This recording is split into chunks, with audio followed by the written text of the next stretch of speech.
Bueno, mis amados, que Dios me les bendiga profundamente. Y hoy, con la ayuda de Dios, porque sin la ayuda del Señor no podemos hacer absolutamente nada. Dios ha puesto una palabrita, ¿verdad? Que es súper sencilla, porque lo sencillo es lo glorioso. Algo demasiado sencillo, pero que a la primera en hablar ha sido a mí, ¿verdad? Y algo bien interesante es que dentro de las cositas que don Ronald planteaba en el tiempo de la adoración, ya Dios lo había incluido dentro de la palabrita, ¿verdad? Entonces es cuando uno dice, sí era del corazón de Dios. Hay algo importantísimo en el Salmo 138:8. Y de eso es que vamos a hablar esta mañana. Vamos a hablar de Jehová cumplirá su propósito en mí. No desampares la obra de tus manos. Esa es la columna vertebral del mensajito que Dios ha puesto en mi corazón para que se los traslade al corazón de ustedes. Hay algo lindo, y antes de empezar, quiero decirle al Señor que tome nuestros corazones. Yo ya he orado bastante. Toda esta semana le estoy pidiendo a mi Dios, a nuestro Dios, que nos ayude a que esta palabra sea de verdad alimento a nuestra vida, a nuestro corazón, y abra el entendimiento para que tomemos una decisión a partir de hoy a través de este versículo, ¿verdad? Sí. Y algo muy lindo es que la palabra de Dios dice en 2 de Corintios 10:4-5, derribando toda altivez que se quiera levantar en contra del conocimiento de su palabra y llevándolo cautivo a la cruz de Cristo, es que esto va a ser posible en esta mañana para glorificar el nombre de Dios y para bendecir nuestras vidas. Porque muchas veces uno dice, bueno, la prédica, ¿de qué predicaron? Y comienza uno a pensar, bueno, ¿de qué fue? Bueno, hoy yo le he pedido a Dios que no se les olvide. Salmo 138:8. Jehová cumplirá su propósito en mí. No desampares la obra de tus manos. Y es algo muy lindo porque, hoy he visto personas que yo jamás me imaginé que me iba a encontrar. Y vuelvo a ver y veo a damaritas ahí, ¿verdad? Y yo digo, Señor, bueno, entonces yo le dije al Señor, que estemos los que tenemos que estar, porque Dios me ha ido llevando y me ha ido llevando exactamente a que Él pueda hacer esto en mi vida. ¿Por qué? Porque todo en nuestra vida tiene un propósito, ¿verdad? Ahorita estudiamos para tener un trabajito, vamos a la escuela, ¿verdad, Josuecito? Para hacer unos trabajitos y Kevin y todo, y que nos eximan en todo por el trabajo que hemos hecho, ¿verdad? Pero cuando nosotros generalmente pretendemos haber analizado todas las cosas y tal vez no le encontramos la razón, el porqué de ese propósito de Dios sobre nuestras vidas, muchas veces nos decepcionamos. Entonces uno dice, a mí me pasó. Yo decía, bueno, pero entonces, ¿para qué yo estoy en esta tierra? O sea, ¿para qué vine aquí cuando los problemas en mi casa afloraban? Bueno, mi papá, ¿verdad? Alcohólico y toda esa cosa. Y yo decía, ¿para qué vine a esta tierra? Mejor no me hubieran traído, porque ¿cuál es el propósito? Sufrir, no, yo no quiero sufrir. Pero cuando usted va entendiendo que este propósito sobrenatural de Dios, Él lo va haciendo en tu vida, es cuando entendemos que el propósito y la visión de Dios es perfecta en nuestras vidas. Es que es perfecta. ¿Por qué? Porque si usted solito, si yo solita, le damos un propósito a nuestras vidas, téngalo por seguro que ese propósito no va a funcionar. ¿Por qué? Porque el que le da el sabor espiritual, el que le da lo sobrenatural a nuestras vidas, se llama Jesucristo. Y dice la palabra en Efesios 1:22 que Él es aquel que lo llena todo en todo. Entonces, para hacer como un preámbulo y ubicarnos, es importante recordar algo que es para mí fundamental. ¿Cuántas veces nosotros nos hemos preguntado, verdad, Gabrielito? ¿Para qué estamos en esta tierra? Ustedes se lo han preguntado, ¿verdad? ¿A qué vinimos? ¿Para qué nos trajeron? Si muchas veces uno cuando estaba enojadísimo con el papá en aquellos pleitos, uno le decía, ¿para qué me trajo? ¿Para qué me trajeron a esta tierra? Si miren, desorden y todo, ¿verdad? ¿Para qué me traen? Pero Dios es tan bello porque conforme pasa el tiempo, Él le va a uno aclarando y aclarando y aclarando, ¿verdad? ¿Cuál es el propósito por el cual Dios nos trajo a esta tierra? Porque uno se enojaba hasta con los papás, que para qué lo trajeron. Vea, Francis, cuántas veces nosotros renegamos de esa situación. Pero cuando ya a uno el Señor le va aclarando ciertas cosas y usted va permitiendo que Dios le aclare el propósito por el cual usted y yo estamos en esta tierra, llegamos a una sola conclusión. Estamos aquí para prepararnos para vivir con Dios por y para una eternidad, nada más. Todo el plus que Dios nos da, eso es un regalo. Pero aquí hemos venido a hacer ese trabajo y lo tenemos que hacer cuasi perfecto. ¿Por qué? Porque cuando Dios nos llame, aquí todo se queda. Dígame qué nos llevamos. Nada. Nos llevamos lo que le hemos dado a las demás personas. Nos llevamos espiritualmente, nos llevamos lo que le hemos dado a las personas. Nada material, no, espiritualmente. La huella que dejamos a través de la palabra. Y por esa razón es que la respuesta de la razón por la cual estamos en esta tierra, que es para prepararnos para vivir con Dios por y para una eternidad, la encontramos aquí. Aquí la encontramos en el manual de vida, en este libro que es la historia tuya y que es la historia mía. Y voy a usar 4 versículos que todos encierran lo mismo. Deuteronomio 6:5, Efesios 6:10, Apocalipsis 2:10 y Mateo 22:34-40. Fredito, tal vez si ponemos Deuteronomio 6:5. Para mí Deuteronomio 6:5, diría una amiga mía, es un bestseller en la Biblia. Así es como el cordón que une. Porque dice, amarás a tu Dios de todo tu corazón, de todas tus fuerzas, de toda tu alma. Y algunas versiones todavía amarran el saquito diciendo con todo tu ser.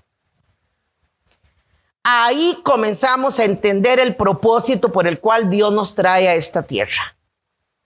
Cuando nosotros vemos este otro versículo, Efesios 2:10, dice que hemos sido creados, preparados para toda buena obra. Efesios 2:10. Hemos sido preparados, creados, preparados para toda buena obra. Mateo 22.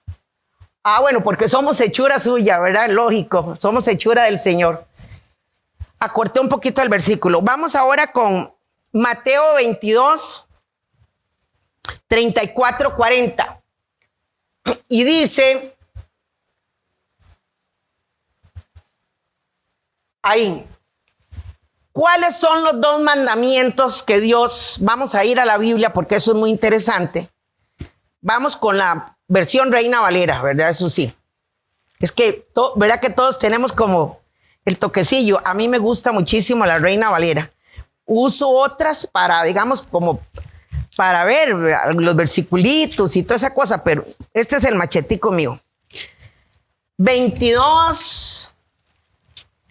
Vamos aquí lo tengo señaladito. 34:40 dice: entonces los fariseos, cuando oyeron que había hecho callar a los saduceos, que todos eran enemigos, ¿verdad? Se reunieron y uno de ellos, intérprete de la ley, preguntó para tentarlo diciendo: maestro, ¿cuál es el gran mandamiento en la ley? Entonces vea la dulzura, la ternura y la sabiduría del maestro. Jesús le dijo: amarás al Señor tu Dios con todo tu corazón, con toda tu alma, con toda tu mente. Este es el primero y grande mandamiento. Y el segundo es semejante: amarás a tu prójimo como a ti mismo. De estos 2 mandamientos dependen toda la ley de los profetas. Entonces, cuando nosotros analizamos esto, vemos que vamos por la misma línea. Amarás a tu Dios para que se pueda cumplir en mi vida. Salmo 38:8. Jehová cumplirá su propósito en mí. No desampare la obra de tus manos. ¿Por qué? Porque vinimos a esta tierra a prepararnos para vivir con Dios por y para una eternidad. Y vean qué hermoso. Si yo cumplo estos 3 versículos, vea qué bello como se amarra el saquito. Apocalipsis 2:10, ¿qué dice? Parte B. Vamos a esperar que Fredito nos ayude. Apocalipsis 2:10 dice: no teman nada de lo que va a padecer. He aquí, el diablo echa a algunos de vosotros en la cárcel para que seáis probados y tendréis tribulación por 10 días. Y la parte B del versículo, a esa es a la que yo quiero que le pongamos atención. Sé fiel hasta la muerte y yo te daré la corona de la vida. Amén. Vea cómo se amarran esos 3 versículos para llevarnos a que Él pueda cumplir en nosotros el propósito por el cual Dios nos trajo a esta tierra. A todos los que estamos aquí, todos tenemos un propósito. Y hoy Dios nos va a ayudar a través del Espíritu Santo de Dios a esclarecer cuál es el propósito. Algunos lo tenemos ya claro, otros no. Pero Dios dice que a nosotros, los sencillos, Él nos hace sabios. Entonces hay que buscar qué es lo que yo tengo que quitar, erradicar, para que ese dulce propósito por el cual Dios me trajo a esta tierra pueda ser una realidad. ¿Por qué? Hay personas que hacen una carrera universitaria o lo que sea y pasan toda la vida renegando del trabajo que tuvieron, porque no escogieron bien, porque nunca se ubicaron, porque nunca lo entendieron. Pero hay otros que disfrutamos toda la vida haciendo lo que decidimos hacer. Entonces, cuando usted y yo estamos frente a la palabra, tenemos que entender que es la palabra la que nos dice esto sí, esto no. Porque mentira que no sabemos qué es malo y qué es bueno o qué es incorrecto. Mire, la inteligencia nos brota por todas partes. Y por eso es que la palabra de Dios dice lo siguiente. Vea qué hermoso. En estos 4 versículos entendemos que hay un hilo totalmente unidito. Amar a Dios sobre todo, seguirlo amando, seguir haciendo toda cosa buena para que al final tengamos la corona de la vida eterna. ¿Qué es lo más seguro que tenemos en esta tierra después de que estemos vivos? Ya, o sea, haciendo lo que Dios permite que hagamos. Esperar que Dios nos lleve. O sea, eso es iniquitable. O sea, eso no puede desaparecer. Decía mi mamá, ¿cómo será que no nos muramos? El mundo se llenaría de puros viejititillos, decía mamá. Mejor que hay que ir quitando ya nosotros, ¿verdad? Así decía ella. Entonces, cuando nosotros vemos cosas tan lindas como, por ejemplo, hombres y mujeres del Antiguo Testamento, que unos cumplieron el dulce propósito de Dios en sus vidas porque dispusieron su corazón, pero otros por su altivez, por su orgullo, por su prepotencia, por apariencias, no lo pudieron lograr. Voy a dar unos ejemplos. Traigo mucho versiculito, pero mejor lo resumo. ¿Por qué? Pensemos en Salomón, que hablábamos el jueves en el discipulado. Salomón tuvo 1,002 mujeres. Comenzó muy bien y terminó pésimo. Pésimo. Porque las mujeres le robaron el corazón, porque las mujeres le quitaron todo el anhelo de Dios a su corazón. O sea, lo mataron. Y terminó arruinaditico, sin el poder y todo lo demás. Elí, aquel señor, ¿verdad? Que juzgó un poquito enredadito a Ana, la mujer que era la madre de Samuel, la que fue la madre de Samuel, y le dijo que estaba ebria. Pero dijo que estaba ebria, pero él no se estaba dando cuenta que él no estaba poniendo reglas a sus hijos. Y aquellos Ofni y Fines cayeron ahí mismo en iglesia.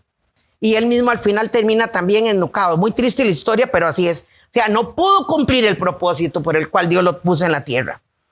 Cuando nosotros vemos, por ejemplo, a un Sansón que Dios le dio todo, nazareo, con todas las oportunidades, las desperdició por las nenas. Entonces, no lo pudo hacer. No pudo cumplir el dulce propósito. Pero, por ejemplo, vemos otros ejemplos bellos del Antiguo Testamento y del Nuevo Testamento, que ahí es donde ahora me voy a centrar, si Dios me da permiso. Hombre del Antiguo Testamento como un Moisés, ese hombre que a los 80 años dice, yo no puedo cumplir ese propósito porque Dios le dijo, serás el libertador, sacarás a ese pueblo que tiene 430 años de estar en Egipto. Y aquel comenzó, vea, soy tartamudo, vea, estoy viejititico, mire esto, y de todo lo sacó y le dijo, te pongo Aarón, donde tú vayas, yo iré contigo, yo te sostendré, etcétera, etcétera. Lo logró. ¿Por qué? Porque dispuso su corazón. Vea que he ido repitiendo, disponer el corazón. Otro de los ejemplos muy lindos, Jacob. Jacob se jaló tortas, se le llamó a Jacob ¿cómo se llama? La persona aquella que era no fraudulenta, pero engañador, así en algunas ocasiones se le ha llamado, pero al final las 12 tribus, usted y yo, estamos a través de esos hijos que este hombre Dios le permitió levantar.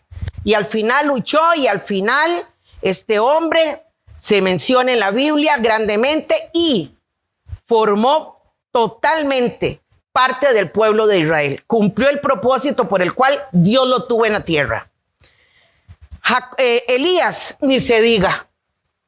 Pero ve Elías y Eliseo no se pueden separar, van esa yuntita, ¿verdad? Lo libre es ambos en Primera y Segunda de Reyes.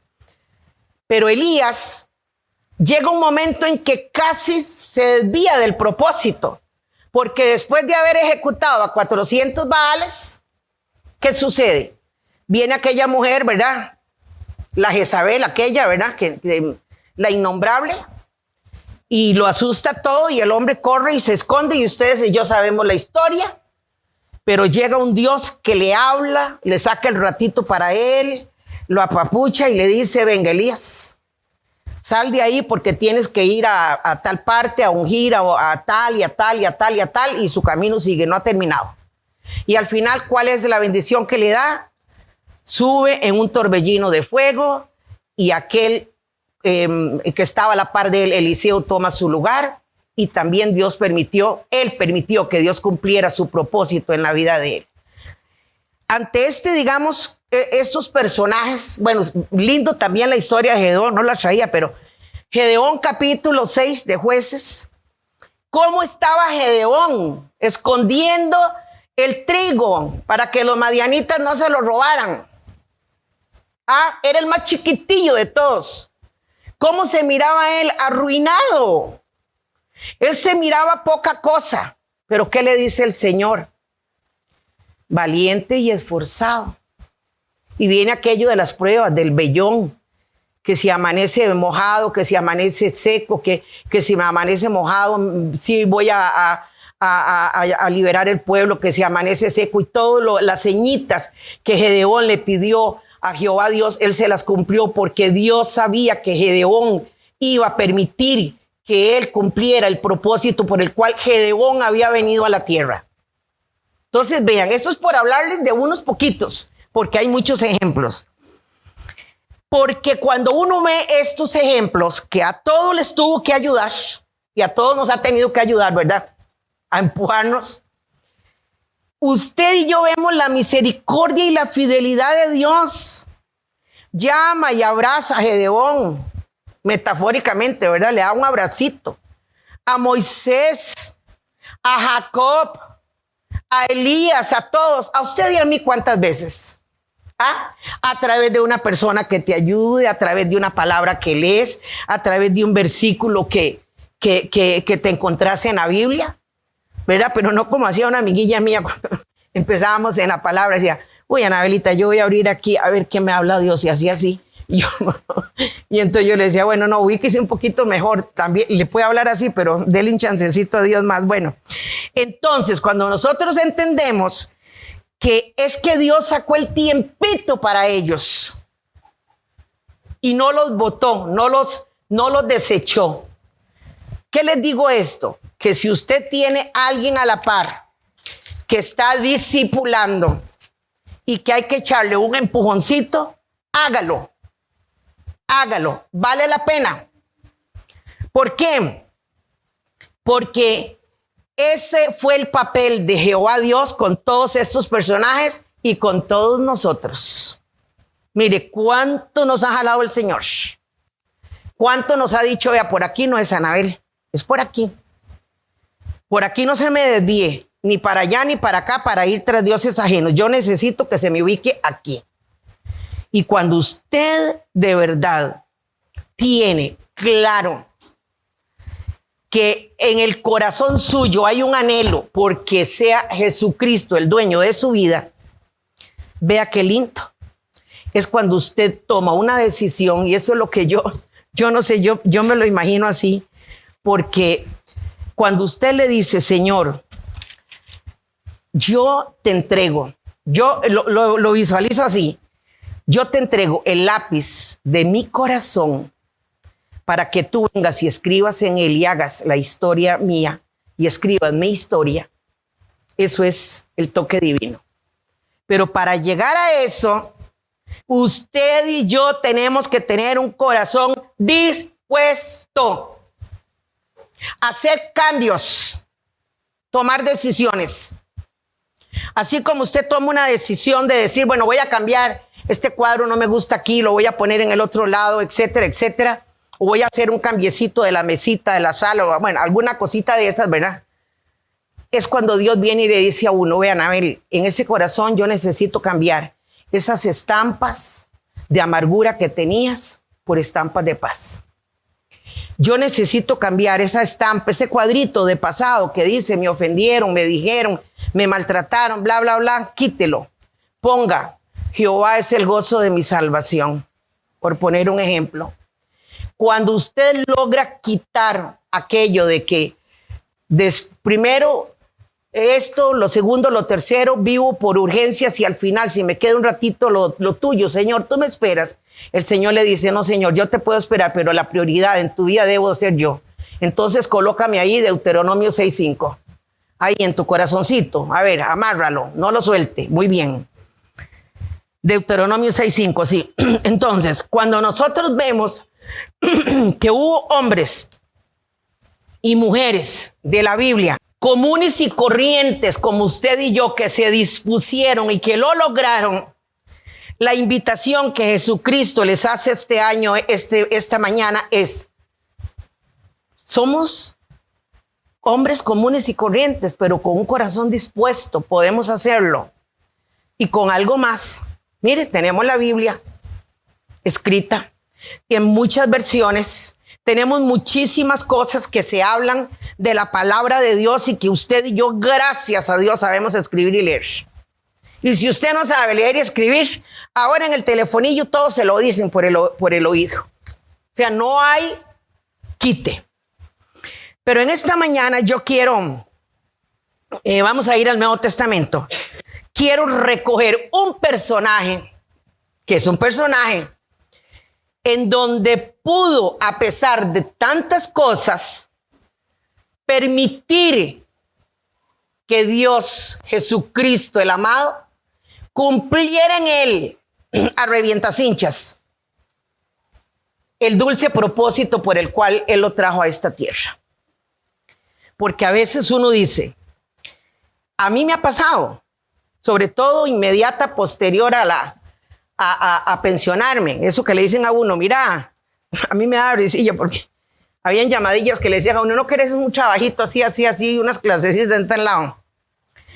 Y usted tal y tal cosita, ahí me da un trabajito, mire, es un doble salario. Ya yo tenía decidido que me iba a dedicar a las cositas del Señor. Pero si usted no tiene claro, a usted comienza a llamarle la atención, dijo don Ronald, la chatarrita. Entonces usted se va por la chatarra y deja el oro puro y cuando se dio cuenta ni la chatarra le sirvió y ya el oro ya no estaba. Entonces hay que tener mucho cuidado en eso. Hay un hombre en el Nuevo Testamento que Jesucristo lo llama y de una vez le dice cuál es su llamado, cuál es su propósito. Y vamos a ir un momentito a Mateo capítulo 4. Mateo capítulo 4. Viera que anoche que estaba orando, decía yo, qué fidelidad la de Dios. Porque el año pasado terminamos el discipulado con los evangelios. Pero este año hemos visto 11 libros. 11 libros del Antiguo Testamento. 11. O sea, hemos caminado de la mano de Jesucristo. ¿Y eso por qué? Porque va a colación con lo que voy a leerles. Dice la palabra. Capítulo 4, versículo 18 al 20. Ahí estamos hablando ya del ministerio de Jesús.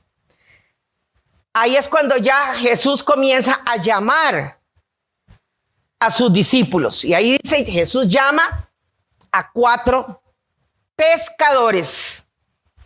Pescadores.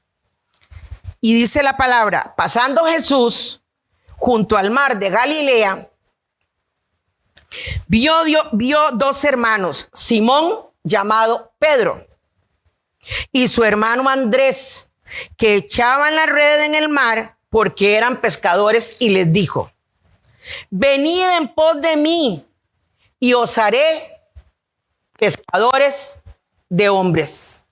Ese fue el llamado que Jesús les dio a Pedro, específicamente, que es del personaje que quiero que hablemos. Este hombre Pedro,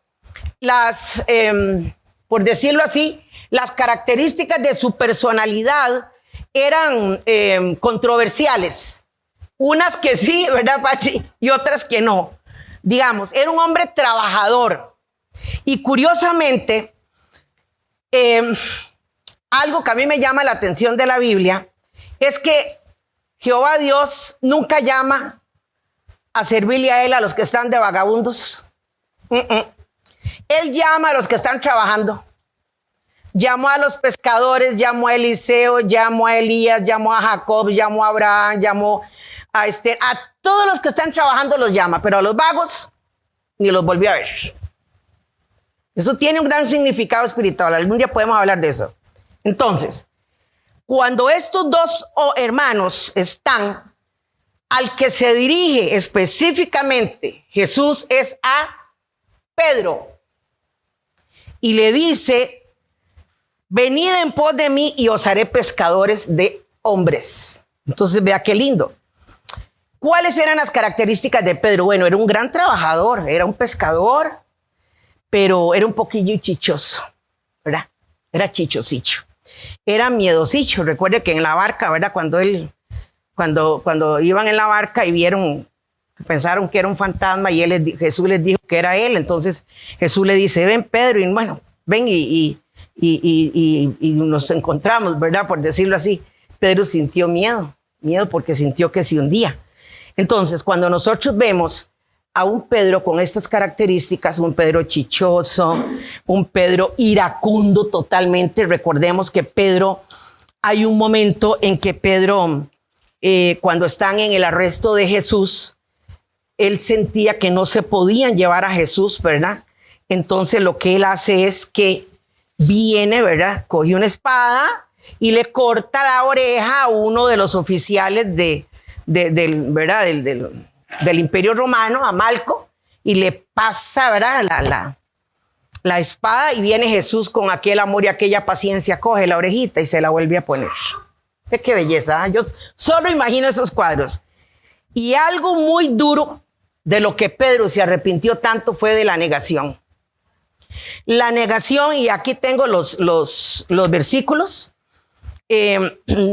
Vamos a Mateo 26, 33, 35, para que veamos dos versiculitos, nada más. Mateo 33, Mateo 33, don Ronald, Mateo 26. Mateo 26 del 33 al 35. Ok. Dice 26, 33, 35. Vamos para acá. Okay. Le dijo, es que más adelante también está, pero vamos a leer nada más esos. 33. Respondiendo Pedro le dijo, aunque todos se escandalicen de ti, yo nunca me escandalizaré. Vea, él era impulsivo. Jesús le dijo, de cierto, te digo que esta noche, antes que el gallo cante, me negarás 3 veces. Pedro le dijo, aunque tenga que morir, vea usted, aunque tenga que morir contigo, perdón, no te negaré. Y todos los discípulos dijeron lo mismo. ¿Lo cumplió? No. Por eso es que Eclesiastés capítulo 5 dice que cuidado si nosotros hacemos promesitas y después nos quedamos con el papelito en mano y enredaditos y no le cumplimos a Dios. Entonces, Pedro era pescador. Pedro tenía su empresita con Andrés. O sea, no le iba tan mal. Pedro era medio malcriadito, iracundillo, ¿verdad? Muy trabajadorcito, muy impulsivo, pero amaba a Jesucristo. O sea, eso es el toque de él. Él lo amaba. Él lo amaba. ¿Qué es lo que sucede? Que la situación de Pedro en ese momento, cuando él lo niega, si usted y yo hubiéramos estado en ese lugar, quizá para que no nos quiten la vida, uno dice, yo ni lo veo, no sé de qué me habla. Porque faltaba todavía la sazón a Pedro del Pentecostés. Eso era lo que a Pedro le faltaba. Porque Pedro, cuando ya lo vemos en el Pentecostés, en el capítulo 2, eso es otra cosa, eso es una gloria. Pero Pedro aquí empezaba con Jesucristo, empezaba con Jesús, sabía, había visto milagros, pero no estaba compenetrado como Dios anhela. Y de ahí sacamos una enseñanza. Nosotros tenemos que estar compenetrados con Jesucristo.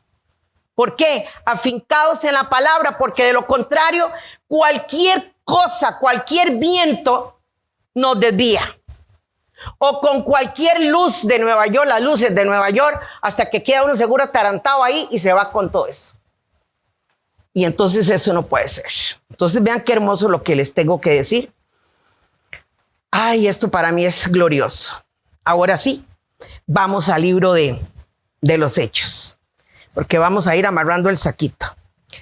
Libro de los Hechos. Sabemos todos que el libro de los Hechos es el libro inmediato, posterior de los evangelios. Y hay un dato tan lindo que me encontré, y es que el libro de los evangelios es el único que tiene continuación perfecta con el libro, con el Evangelio de Lucas. Es el único, nada más. Porque por eso se llama Hechos de los Apóstoles. Ahí vemos todas las narraciones, todos los milagros, todo lo que ellos lograron hacer, todas las cositas, la vida en común, cómo se, digamos. Entonces, en el capítulo 2 del libro de los Hechos, encontramos cosas demasiado lindas. Capítulo 2 es clave. En el capítulo 2, para no alargarlo, muchísimas gracias, perfectísimo. En el capítulo 2 tenemos la venida del Espíritu Santo. Y yo los invito esta tarde a que lo lean porque es lindísimo. Cómo el Espíritu Santo invadió ese aposento alto donde estaban 120, todos reunidos, y les dio poder que todavía no habían alcanzado. ¿Y quiénes alcanzaron el poder del Espíritu Santo? Pues los que estaban ahí en la palabra. Entonces, yo siempre tengo ese decir, hay que estar unidos y afincados en la palabra para poder recibir lo que Dios nos da. Porque si vamos a otro lado, nos perdemos las bendiciones del Señor. Hay que estar afincados, ubicados donde Dios quiere que lo estemos. Entonces, cuando Jesús le dice a Pedro, hace poquito lo leímos, te convertiré, serás pescador de hombres, discipulando, realizando milagros y prodigios. ¿Por qué prodigios?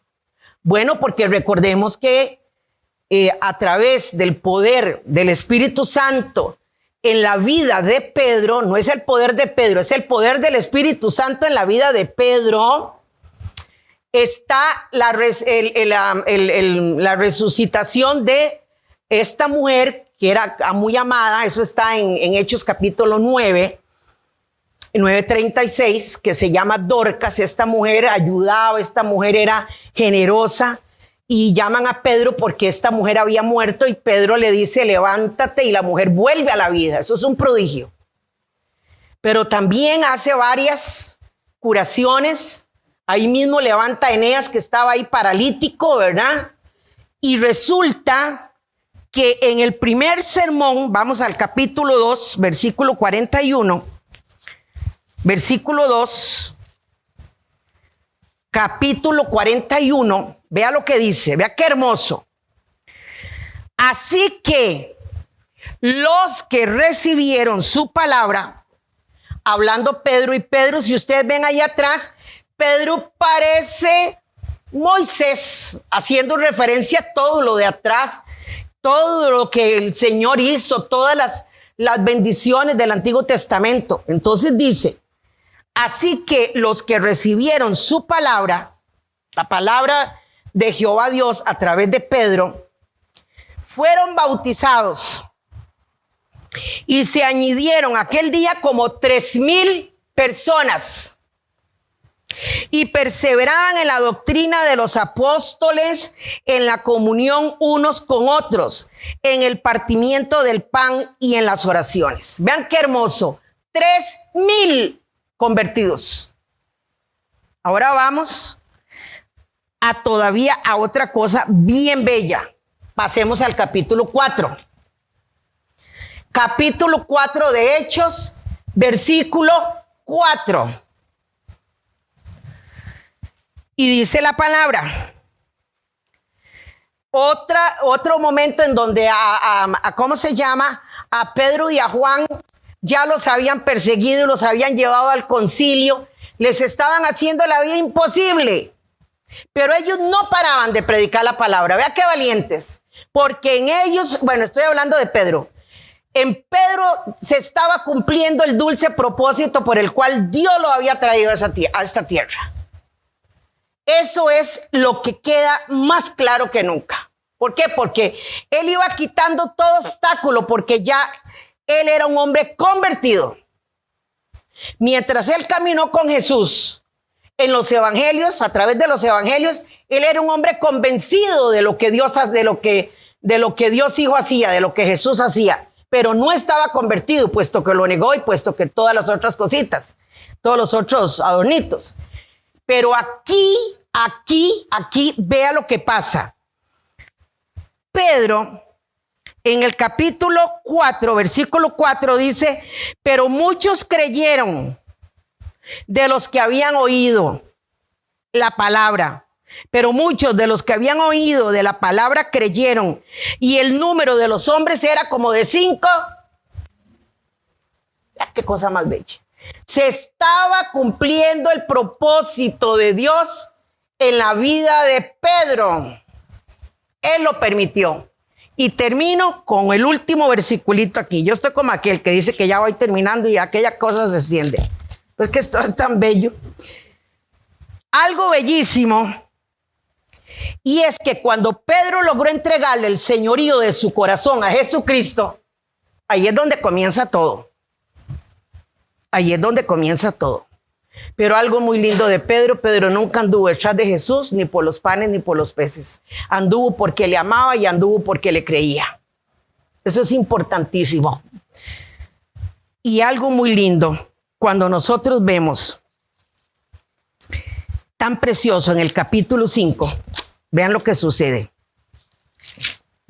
Capítulo 5, para que ustedes vean cómo cuando usted y yo tomamos la decisión, porque hoy es un día de decisiones, de seguirle a Cristo para que Él cumpla en nosotros su dulce propósito, la vida de uno cambia. Pedro dejó de ser malcriado, mal hablado, ya no negaba a Cristo. Pedro ya no cortaba más orejas. Pedro amaba y daba la palabra con denuedo. Y todavía vea el regalo que Dios le dio cuando Pedro se dispuso. Capítulo 5, versículos 15 y 16.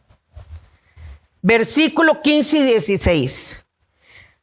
Voy a leerlo desde el 12 para que vean todas las maravillas que Dios y los milagros que Dios les permitió,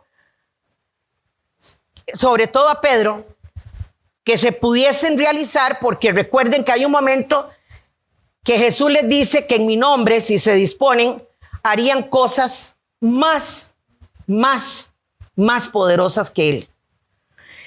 Y en el versículo 12 del capítulo 5 dice, por tanto, por la mano de los apóstoles se hacían muchas señales y prodigios en el pueblo. Y recuerden que en un momento en el ministerio de Jesús no pudieron sacarle los demonios a aquel de Gadareno, no pudieron. Y le dijeron, Jesús, ¿pero cómo hiciste? Con ayuno y oración. Ahora estos ya habían aprendido la leccioncita, ¿verdad? Entonces dice, por la mano de los apóstoles se hacían muchas señales y prodigios en el pueblo. Y vea qué cosa más bella. Para mí esto es clave. Estaban todos unánimes. Una cosa es unidos y otra cosa es unánimes.